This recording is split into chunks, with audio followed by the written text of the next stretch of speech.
this slide. Why should a cardiac practitioner treat diabetes? Well, we're already treating their lipids and their hypertension. Primarily the complications of type 2 diabetes are cardiac and vascular. I think as a specialty, cardiologists are quite quick. You know, we're kind of the ones that have been really more involved for many, many years in the large randomized trials. And I think that we're willing to change our practice pattern based on these large, well-designed trials, which actually cost the companies who do these somewhere probably between $500 and $750 million for these trials. And before the SGLT2 data came out and the GLP-RA data came out, I think that there really was no reason for me to, intervene in terms of the glycemic effects. Yet with this data at the present time, yet the same old dogs, the drugs, remain the most popular, including those sulfonylureas, which are used in about 40% of patients with type 2 diabetes. So that kind of underscores the reason why I, as a cardiologist, have become much more involved, educated, involved. I'm involved probably right now in about 4 trials as a clinical trialist with 4 or 5 trials looking at new novel agents, SGLT1s, looking at new DPP4, looking at the GLP-RAs, looking at cardiovascular outcome trials in these patients. So it's become a passion of mine to be involved in the care of these difficult to treat patients. So with that, I think I ended on time. I appreciate everyone's attention, and I thank you for the invitation to. I'm humbled by the invitation to present to this group.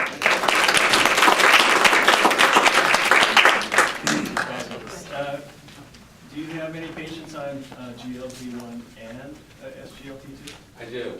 So, but there's no clinical data in terms of whether your survival benefit is additive. Do you get 30 plus 25, or do you get 30 plus 3? So when I'm prescribing these agents, I kind of look at the patient, and for instance, the obese diabetic. That would be a patient I'd be more likely had a choice of an SGLT2 inhibitor or a GLP-RA. I may start the patient actually on a GLP-RA, barring the fact that if they have any history of retinopathy, or much more unusual, any history of these rare medullary thyroid cancers, family history. So, but I have patients on both. I just can't tell you what the two together do, but I have a lot of patients on one or the other. One of the problems with having them on both is that they're expensive. So oftentimes, and remember these patients are on everything else too. I mean, they're on statins and they're on 2 or 3 blood pressure medications. So so I'll tend to put my obese diabetics on the GLP-RAs first, and the non-obese, the patients with also the patients with chronic kidney disease, I'm more likely to start with an SGLT2 inhibitor. What's interesting, if you look at the PI, the package inserts and the prescribed information, most of these SGLT2 inhibitors, they have recommendations not to start them with, depending on the compound, with eGFRs less than 60 or 45. That's because the data that the FDA used to base their inclusion, to base their decision to approve them, was based on the phase 3 trial data, which was just used in diabetic populations. So for instance, the EMPA-REG trial, in the CVOT trial, they looked at patients with eGFRs as low as 30. And we find that even the eGFRs in that range, they're just as cardio and renal protective. Now what happens is your glucose lowering effect goes down because you need functional nephrons to reduce glucose, right? Because you're affecting reabsorption 1 nephron at a time. So as we get older, apoptosis, the number of nephrons that we have available are less. But there's a disconnect. So your A1C reduction is independent of your benefit. In fact, there is no difference in the benefit of the EMPA-REG trial between the 25 and 10 milligram dose of empagliflozin. So I'm glad you brought that up. Then you can half tab the 25 and get the same. You could. It's not scored, and I can't recommend it, but you certainly could. This is not an audience of that is a promotional presentation, but you certainly can. And I play that game to save my patients money as much as I could. So, I'm a rule bender, I'm not a rule breaker. I will vouch for that, but in a very good way. Thank you. Thank you very much.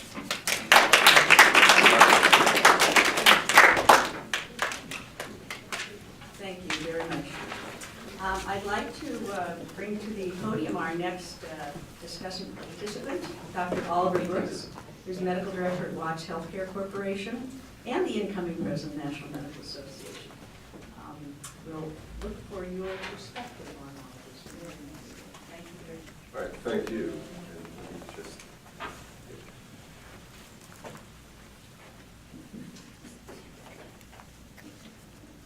So I really want to thank Hattie for having me present after two such excellent presenters. Thanks, Hattie. So that was an excellent presentation by Dr. Mosst with LA County. And listening to what she presented, 36% in the county are pre-diabetic. That's not diabetic, it's pre-diabetic. So there are other added diabetes on top of that. It's $5 billion in cost. So there's so many things that we could do with that money if we could reduce that. I've always looked at diabetes as a tsunami because that 36%, what did you say, a third of them are going to become diabetic? We know it's coming. So what do we do with them is that we have years of warning of a tsunami as opposed to 3, 5, 15 minutes. So that data was very interesting. And the fact that she got Medi-Cal to start covering the 1422 grant prospects with the DPP program, Diabetes Prevention Management program. She had outcome measures. She presented a number of process measures, and those are good, but outcome measures are really where the rubber meets the road.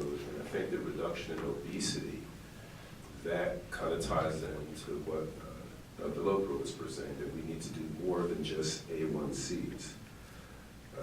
As it relates to us at Watts Healthcare Corporation, being involved in something like that, again, having the evidence-based processes with the DPP and being able to implement that, having you analyze our data, we have our registry, and then being able to move forward with an actual plan, again, not just what we think is good, but an evidence-based program with the grant funding coming out of the CDC would be very helpful. So I'm really encouraged by the work that's going on at the level of the LA County Department of Public Health. So then Dr. Lepor presents the data, and then, well, I'll tell you some data.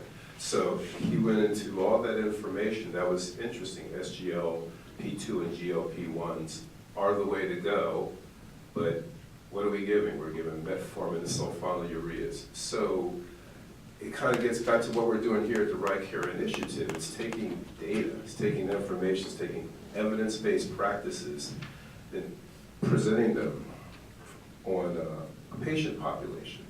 I think that's really important. So we need that data. I mean, the simple thing, ACE inhibitors, statins and aspirin.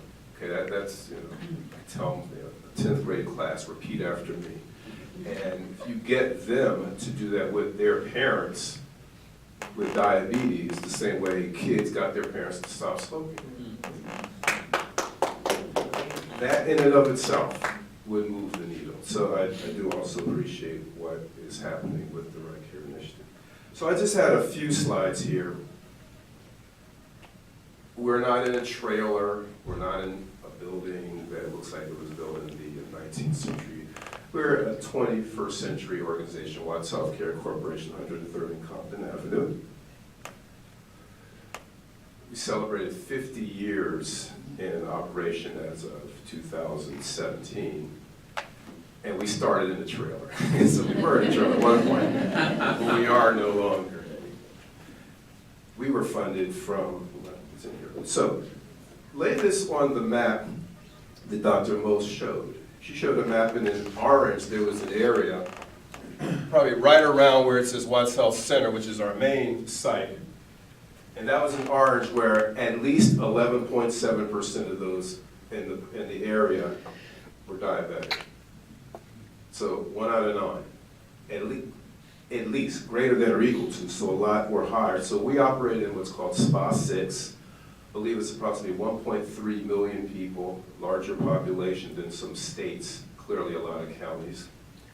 high incidence of obesity, diabetes, hypertension, cardiovascular disease, 1.3 million people in just one subset of the county. And we have our other sites which are in the same similar area.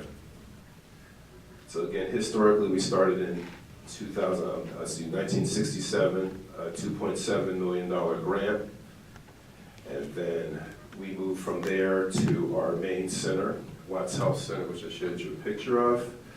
We now, we own our own site, so the economic benefit of not having to pay a mortgage and other things that go along with that, we're happy so we can operate more economically in a feasible manner. And we presently have 7 sites where we treat patients.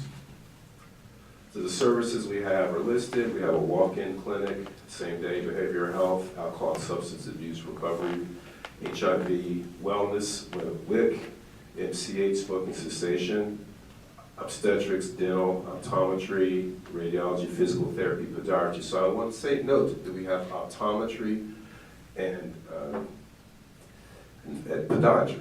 So primary complications, primary things you screen for are diabetic retinopathy and neuropathy causing foot disease. So we have the ability to screen for and treat as indicated those complications of diabetes.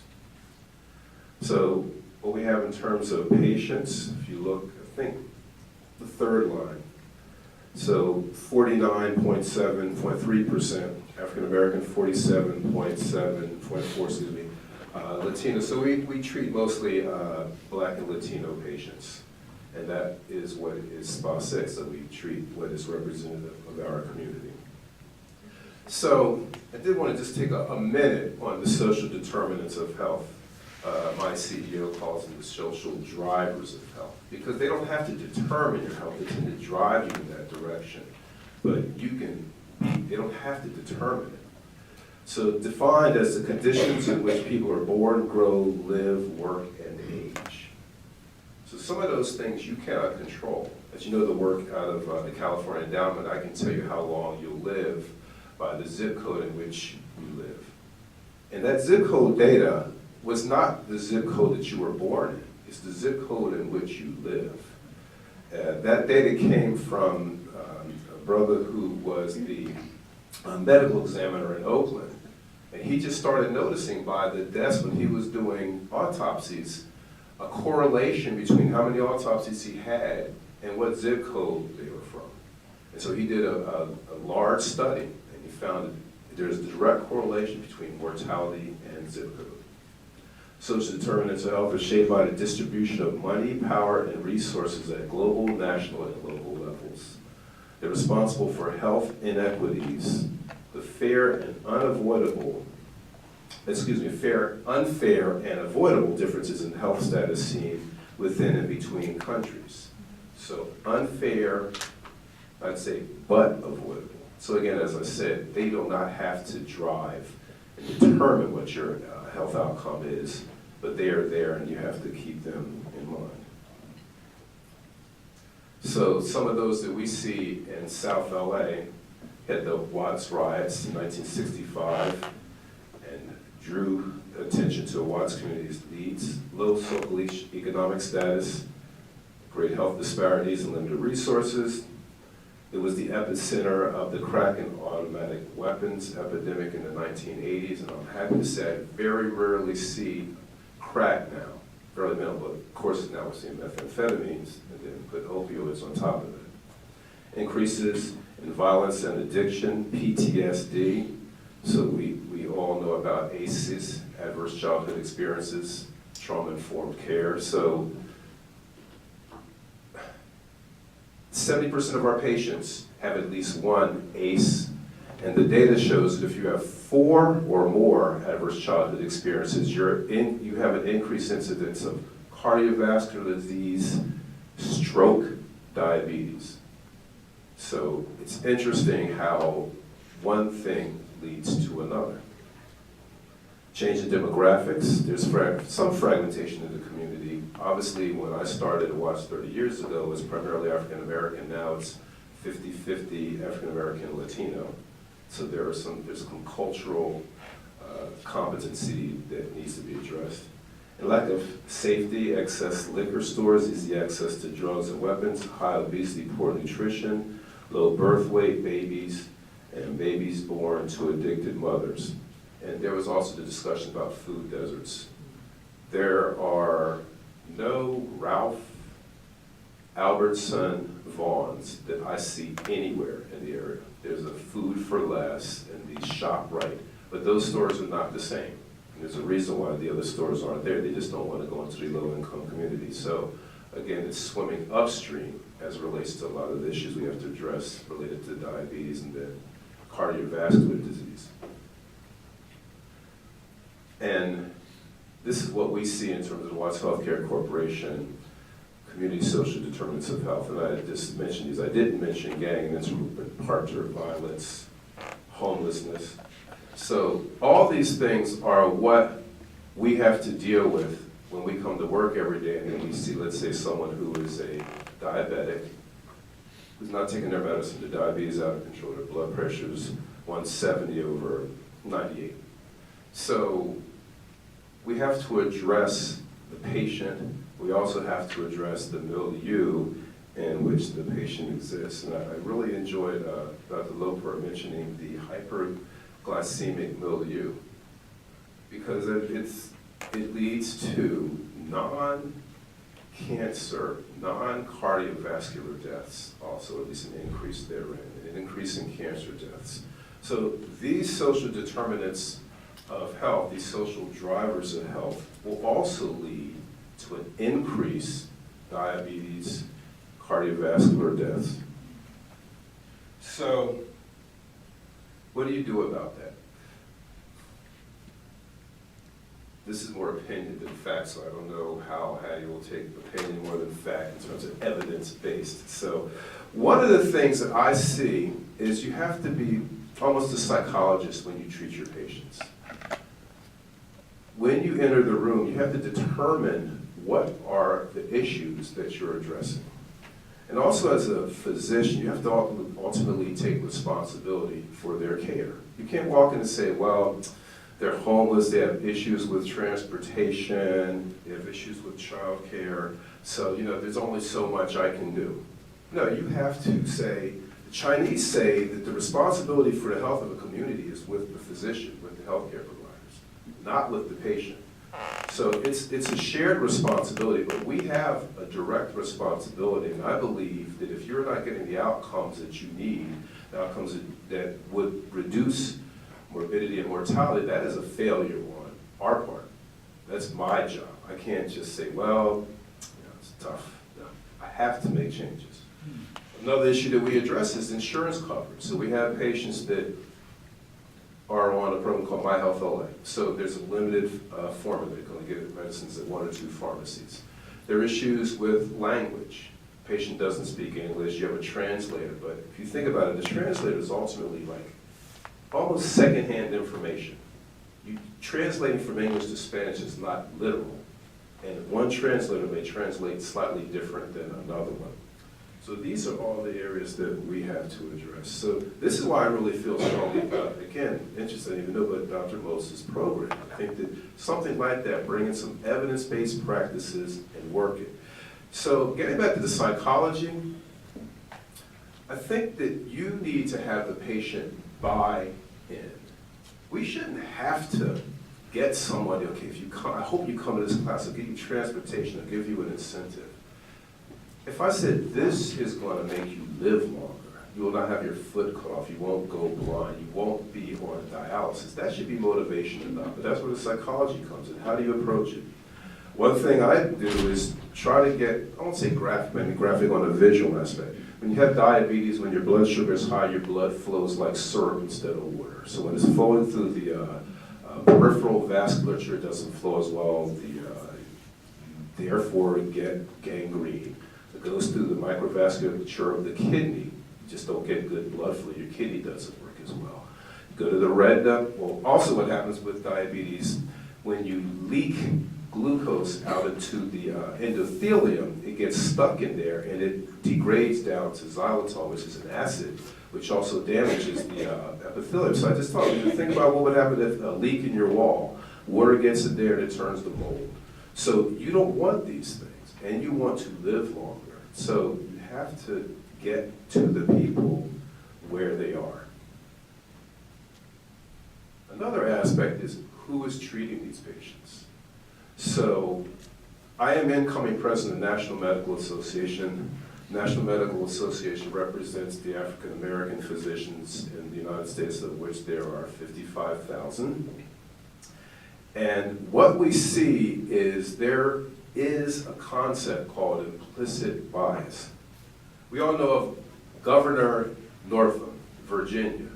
So he had an issue because in his Eastern Maryland Medical School, he had a page, his own personal page. I think, remember that, it's not in it, it was the page he chose to put what he wanted there.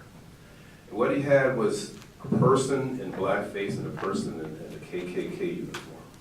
So from the NMA perspective, our concern was this man was a doctor. He's a pediatric neurologist. So if he had to resign from the governorship, what might he do? He might go back to practicing medicine. So now here we have a man practicing medicine who had on his page these, what I would just say, are racist images. So what kind of doctor would he be for a black patient? Okay, there's a saying, there's obvious racism in America. So there's racism, but no racists. No one says they're a racist. Could anyone be a racist? No. But the implicit bias of how people practice. There is data to show that the care for black patients is not the same as the care for white patients, even when you control for socioeconomic status and education. So maybe people think, oh, it's because they're poor, or they didn't have as good of an education. No, the studies show that there's something when you control for those items. So now here would be a man who says he's changed or he's not a racist, but he would be practicing medicine. And my concern would be what kind of care would he be providing for the African American patients that he would see. So that was the perspective of the National Medical Association on that particular case. I mean, there are obviously other issues. It's interesting, there was more focus on the blackface, but me personally, from the stories I heard when I was growing up, I was much more in fear of someone with a KKK uniform than someone in blackface. Kaiser Medical School is opening up. I believe they did get their accreditation. I hear everything on the news about it now. I never heard someone say that they got their accreditation. So I met Mark Schuster at a presentation of CCLAC, and I asked him about what were you going to do in terms of diversity as it relates to your medical school. He said, I really want to talk to you because we want to be diverse, and it turns out his board is very diverse. Valerie Montgomery Rice, who is a black female president of Morehouse School of Medicine, is on his board, and others. So I asked him, and he said, let me talk to you, and I want you to give us some information. So the reason I bring that up, 3% of medical students are African American right now. 7% of practicing providers, doctors, are African Americans. So then who is going to treat all these African American patients that are in SPA 6 with the data presented by Dr. Mosst, who aren't going to necessarily have implicit bias?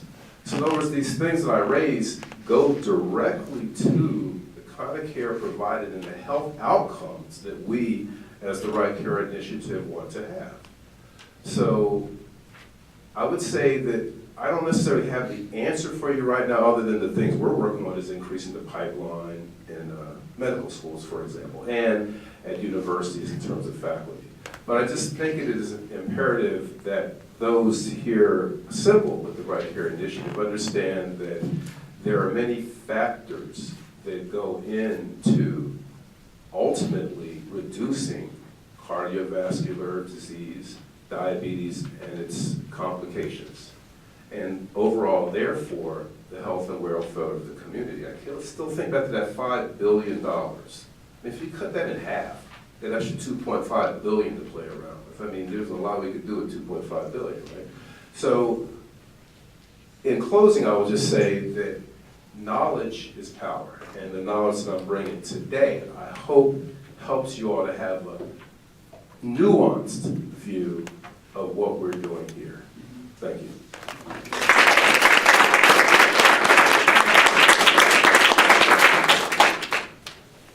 I love what you said about psychology with your patients, and I just want to throw out that in our San Diego work, what the physicians came up with and patients together was a phrase, be there, which is to ask your patients, for whom do you want to be there? In what circumstance do you want to see yourself in the future? And that has been helpful for the physicians to better connect with their patients, to say, I want to be there to dance with my daughter at her wedding, that kind of thing. So, critical. That's their motivation. You know, it'd be nice if there were opportunities for interested physicians and other healthcare providers to be able to almost volunteer time in underserved areas. It's not something that if there is such available that, you know, many of us who would maybe give, you know, a day a month, and with other provisos be involved with. But, you know, that certainly it's nice to have people who are more aware of lifestyles and, you know, like having African-American physicians being trained, hoping that they go into some of these underserved areas, or Hispanic or other minorities. But I think that, you know, I think there may be opportunities that can be made more available to motivate, or at least make available to the current medical workforce the ability to participate in these types of situations. All right. Thank you, Dr. Lepor. I believe there are opportunities for that. I wonder, Dr. Morrison, is there such an organization to help with doctors who want to volunteer outside of their private practice? Is there some organization in the county that you could point to? I don't know. I mean, I will say, like, a couple things.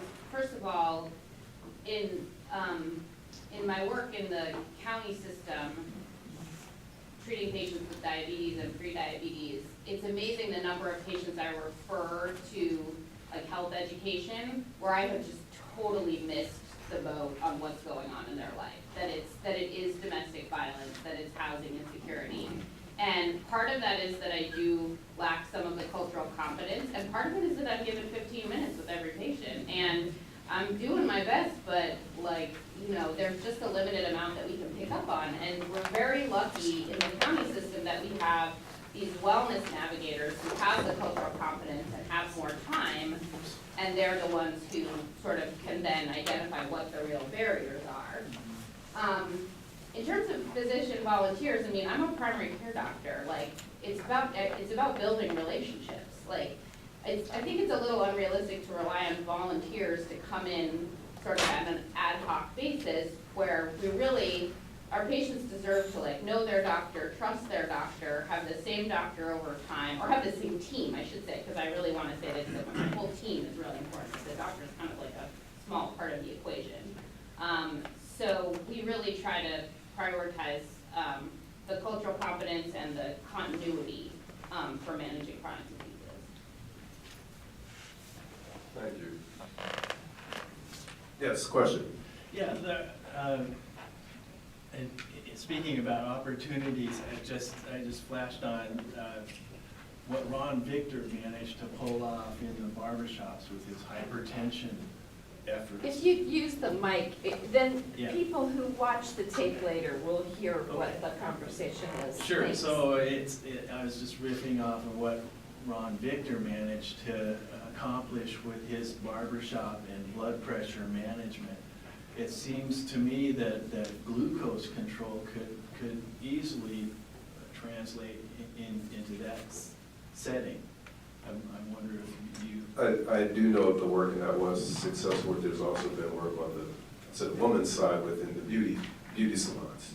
Yes, there is. So I do think that is helpful, that reaches a certain part of the population, that would be part of the whole.